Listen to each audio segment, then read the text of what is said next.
చూసినట్టయితే దాంట్లో చాలా విశేషాలు చెప్పబడ్డాయి. అవన్నీ కలిస్తే మొత్తం విశ్వమే ఆమె సృజన, విశ్వంలో ఉంటుంది, విశ్వాన్ని తనలోకి లీనం చేసుకుంటుంది.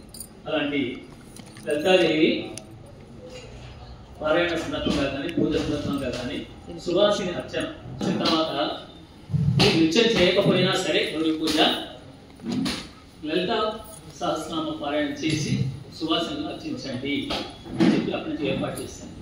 ఆ సువాసిని కనుక ఒకసారి మనం అర్చన చేస్తే మనం ప్రపంచం గౌరీ పూజ చేసిన ఫలితాన్ని పొందుతాం. అలాంటి సువాసిని పూజ తప్పకుండా చేయాలని చెప్పారు. ఇంకొక విశేషం చెప్పారు, అది మనకి సందర్భంగా చెప్పుకోవాల్సిన అవసరం లేదు. కానీ సువాసినిగా భర్త ఉండగా పోతే ఆమె పరలోకంలో అమ్మవారి దగ్గరికి వెళ్ళి మణిద్వీపానికి వెళ్ళి ఆమె తొడ మీద కూర్చుంటున్నారు. ఆ జీవం అంతటి భాగ్యం లభిస్తుంది, అది ఒళ్ళో కూర్చోబెట్టుకుంటుంది. అందుకోసం సువాసిని చాలా విశేషం కలిగి అలాంటి సువాసిని తప్పకుండా అమ్మవారి రూపంలో అర్చించాలి. తర్వాత పరాం అంబిక, ఆమె పరాదేవి. మనము సగుణ రూపంలో, నిర్గుణ రూపంలో, రెండు రూపాయలు కూడా దర్శిస్తాం అమ్మవారిని. సగుణ రూపం అంటే మనకి విగ్రహ రూపమే. ఎందుకంటే మనం అమ్మవారి వర్ణను ఊహించాలి, అద్భుతమైనటువంటి వర్ణన చేశాడు సహస్రనామంలో. అలాంటి ఆ రూపాన్ని మన మనసులో ఏదో ఒక రూపంలో దర్శిస్తూ ధ్యానం చేస్తూ అమ్మవారిని పూజిస్తాం. ఇలా ఆ లలితా పరమేశ్వరి అమ్మవారిని పూజించినప్పుడు కలిగే ఫలితాలు చాలా చెప్పారు.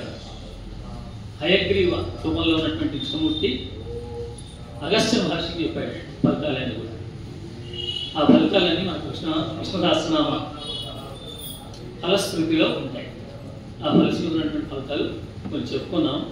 నాకు ఇచ్చిన సమయంలో ప్రారంభం అయిపోయింది కాబట్టి నేను కొన్ని శ్లోకాలు ఉన్నాయి, వాటిని చూసి చెప్తాను. అసలు ఆ ప్రార్థన శ్లోకమే చాలా అద్భుతంగా అందరూ చేస్తూనే ఉంటారు.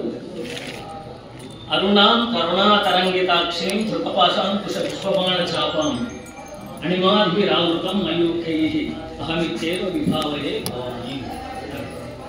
అరుణాం కరుణా తరంగితాక్షిం ఏమిటి దీని అర్థం అంటే, అరుణ అంటే ఎరుపు, కరుణ దయ అనుగ్రహం కలిగి ఉండడం. ఈ రెండు కూడా కళ్ళల్లో ఉన్నాయి. అంటే ఆ క్రోధం వస్తే కళ్ళు ఎదవాళ్తాయి, అనురాగం మీదే కరుణ చాలువా. అలాంటి కలిగినటువంటి తల్లి ధృత పాశాంకుశ పుష్పబాణ చాపం అన్నాడు. ధృత అంటే ధరించినటువంటి పుష్ప పాశాంకుశ పుష్పబాణ చాపం, పాశము అంకుశము రెండింటి ధరించుంది. ఈ అరుణానికి ఈ పాశము అంకుశం ధరించి ఉండడం సంబంధం ఏంటి అంటే, అమ్మవారికి కనుక కోపం వస్తే ఎక్కడైనా దుష్టులు ఉంటారు, దుష్ట శిక్షణ చేస్తుంది అమ్మవారు, తప్పదు. దుష్ట శిక్షణ శిష్ట రక్షణ చేయడం అమ్మవారి యొక్క లక్షణం. ఆయన సగుణ రూపం ధరించి వచ్చి ఏ రూపంలో అయినా సరే, భగవంతి కావచ్చు, భద్రకాళి కావచ్చు, మహాకాళి కావచ్చు, లక్ష్మి కావచ్చు, ఏ రూపంలో అయినా సరే, ఆమె సహస్ర రూపాలు ఉన్నాయి, ఏ రూపంలో అయినా వచ్చేసి ఆ దుష్టత్వాన్ని తొలగిస్తుంది, దుష్టులను సంహరిస్తుంది. అంటే దుష్ట శిక్షణ శిష్ట రక్షణ అమ్మవారి యొక్క కర్తవ్యం. అందుకోసం ఆ వర్ణంలో ధ్యానంలోనే అది బోధించాడు.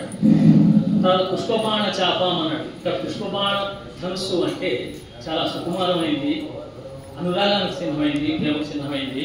కాబట్టి అమ్మవారు మన మీద కటాక్షం ఉంటుంది, ఎల్లప్పుడూ కాపాడుతుంది. నిరంతరం మన ఒక నామం మనసులో అనుకున్న చాలు. అనిమాని విరావృతం అంటే అనిమ, మహిమ, లహిమ, గరిమ, ప్రాకామ్యం, ప్రాశస్త్యం, ఈశత్వం, విషిత్వం అని అష్టసిద్ధులు ఉంటాయి. ఈ అష్టసిద్ధులు అమ్మవారిలో రూపు కట్టుకొని ఉంటాయి, అమ్మవారిలో నేను ఉంటాయి. కాబట్టి ఏ సిద్ధి కావాలన్నా సిద్ధులు అంటారు. సిద్ధులు ఉంటారు కదా, యోగులు సిద్ధులు, అలాంటి వాటి